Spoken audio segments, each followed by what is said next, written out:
আসসালামু আলাইকুম রহমতুল্লাহ। প্রিয় দেশবাসী, দেশ এবং দেশের বাইরে যে যেখান থেকে শুনছেন সকলের প্রতি আন্তরিক মোবারক। আজকে যে বিষয়টা নিয়ে কথা বলবো সেটা হলো প্রস্রাবে হাঁটাহাঁটি। আল্লাহ রাসূল সাল্লাল্লাহু আলাইহি ওয়াসাল্লাম এবং সাহাবায়ে কেরামরা প্রস্রাব, পায়খানা কিংবা নাফাকি থেকে পাক হওয়ার জন্য সর্বোত্তম চেষ্টায় থাকতেন, তবে কোনো বেহায়াপনা নির্লজ্জপনা ছড়াইয়া দেন নাই। রাসূল সাল্লাল্লাহু আলাইহি সাল্লাম থেকে শুরু করে সাহাবায়ে কেরামদের একেবারে সর্বশেষ যে সাহাবী ইন্তেকাল করেছেন তিনি আবু তুফাইল গাউসী রাদিয়াল্লাহু তাআলা আনহু। ওনার পর্যন্ত কোনো সাহাবীর এইরকম পাবেন না যে প্রস্রাবের পর তারা হাঁটাহাঁটি করছে, লজ্জাস্থান ধরে হাঁটাহাঁটি করছে। আপনার আজকে বিজ্ঞানের তথ্য যদি নেন, পুরুষের তুলনায় নারীদের প্রস্রাবের যে নালী সেটা প্রায় 4.5 ফুট বেশি।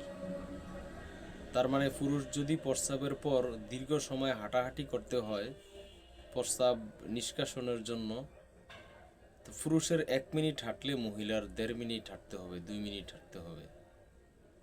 তো এখন আপনার তো ন্যূনতম একটা লজ্জাবোধ থাকা উচিত। এগুলো অবশ্য তাবলিগের ধর্ম। এই প্রস্রাবের পর হাঁটাহাঁটি করা, লজ্জাস্থান মুট করে ধরে রাখা, লাফ দেওয়া, এগুলা তাবলিগের ধর্ম, এগুলো ইসলাম ধর্ম না। এগুলা এখন বিশেষ করে এই তাবলিগের শয়তানি ওয়াসওয়াসার প্রভাব এটা আমাদের কওমি অঙ্গনে ব্যাপকভাবে পড়ছে। কওমির শতকরা 60 থেকে 70% ছাত্ররা এখন এই কাজ, নির্লজ্জ কাজ করে। আর ওস্তাদদের মধ্যে প্রায় 80% ওস্তাদ এই নির্লজ্জ কাজগুলা করে। স্বাভাবিকত বোঝা যায় এটা ভালো, তো এটা না হইলে মনে হয় রয়ে গেছে, মনে হয় নাফাক এখনো আছে, প্রস্তাব মনে হয় পরিপূর্ণ হয় না, এরকম মনে হয়। আসলে এই মনে হওয়াটা এটা শয়তানের একটা ওয়াসওয়াসা।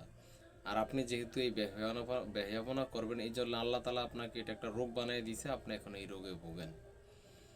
আর এটা দেখেন, এটা তো লজ্জারও একটা ব্যাপার।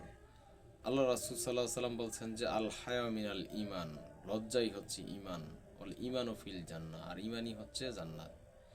তার মানে লজ্জাটাই জান্নাত। যেহেতু লজ্জাই ঈমান, ঈমানই জান্নাত, তার মানে লজ্জাটাই জান্নাত। আপনার তো একটু লজ্জা, ন্যূনতম লজ্জাবোধ থাকা উচিত। এটা দেখতে কেমন দেখেন, আপনি একটা পুরুষ মানুষ একটা ঢিলা ব্যবহার করেন বা টিস্যু ব্যবহার করেন, আপনি যে চাপ দিয়ে ধরে রাখলেন, তাহলে মহিলা কি তার লজ্জাস্থানে এটা চাপ দিয়ে ধরে রাখবে না? আপনি যে হাঁটাহাঁটি করেন, মহিলা কি হাঁটাহাঁটি করবে না? তা আপনি যেসব অঙ্গভঙ্গিগুলা দেন, আমার তো মানে খুবই লজ্জার ব্যাপার, তারপরও বলা লাগে। আপনি তো এইভাবে মুট করে ধরেন, মুট করে ধরে এই যে এমন করেন, এই যে এমন করেন, এমন করেন। আপনি এরকম যখন আপনি করেন, তো অনেকে খারাপভাবে নিবেন, বিষয়টা খারাপভাবে নিয়েন না। একটু বোঝার চেষ্টা করেন। আপনি আল্লাহর বান্দা হন, আপনি রাসূলের উম্মত হন, রাসূলের তরিকায় চলেন। রাসূল সাল্লাল্লাহু আলাইহি সাল্লাম, সাহাবায়ে কেরামরা এরকম করছে কোনোদিন? আপনি যখন এইরকম ভাবে এই ঢিলাটা নিয়া এই যখন এই যে এরকম করেন, এরকম করেন, তো মহিলা যদি একটা ঢিলা নিয়ে এরকম করে, তারও তো ফাঁক সাফের প্রয়োজন আছে। তো মহিলার ঢিলা তো তার গর্তে চলে যাইব, তখন তো আবার ডাক্তারের লজ্জাস্থান দেখার লাগবো, ডাক্তারের কাছে যে চিতিয়ে জামা কাপড় খুলে শুয়ে পড়া লাগবো, আবার ঢিলা বাইর করার লেগে। এরকম নির্লজ্জপনা কোনোদিন ইসলাম হইতে পারে? এরকম বেহায়াপনা কোনোদিন ইসলাম হইতে পারে? একটু বিবেক খাটান, এত অসচেতন হেন না। নির্লজ্জপনারে ইসলামের বিধান মনে করেন না। এতটা নির্বোধ হওয়া ঠিক না, এতটা নির্লজ্জ হওয়া ঠিক না। তাবলিগের ধর্ম এটা ইসলাম ধর্ম না। ইসলাম স্বতন্ত্র একটা ধর্ম, তাবলিগ স্বতন্ত্র একটা ধর্ম। এইসব নির্লজ্জপনা শেখানোর জন্য, বেহায়াপনা শেখানোর জন্য একটা সংগঠন থাকতে হইব তাবলিগ নামের, এটা আমি মনেও করি না, বিশ্বাসও করি না। সুতরাং সাবধান হন।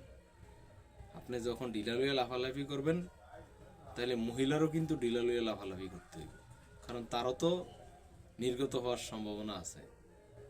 আপনার তো এই প্রস্রাব নির্গত হইলে একটা জায়গা দিয়ে একটা নালা দিয়ে বের হইব, মহিলার তো পুরো সরাইয়া যাইব। আপনারটা বাইরে হইলে তো কাপড়ে ঘষা লাগবো, মহিলার তো কাপড়ে ঘষা লাগবো না, একেবারে তার যে উরু রান পায় মিশ্রণ হয়ে একবারে পুরো সরাইয়া বরাইয়া যাইব। এসব কথাগুলো বলতে চাই না, কিন্তু আপনাদের বেহেয়াপনা নির্লজ্জপনা এতটাই ছড়াই গেছে যে না বললে এটা রোধ হইব বলে মনেও করি না। সচেতন সাবধান হন, এরকম বেহেয়াপনা হয় না। আপনি যেই লাফালাফি করেন, এই লাফালাফি করলে মহিলাও লাফালাফি করবো, আর মহিলা যখন লাফালাফি করবো তখন মহিলার ভিতরে ঢিলা ঢুকে যাইব, তখন ডাক্তারের কাছে যে শীতে শুয়ে যাইতেও জামা কাপড় খুললে তখন ডাক্তার হাতে উঠে দেখবো আর কি। সাবধান হয়ে যান।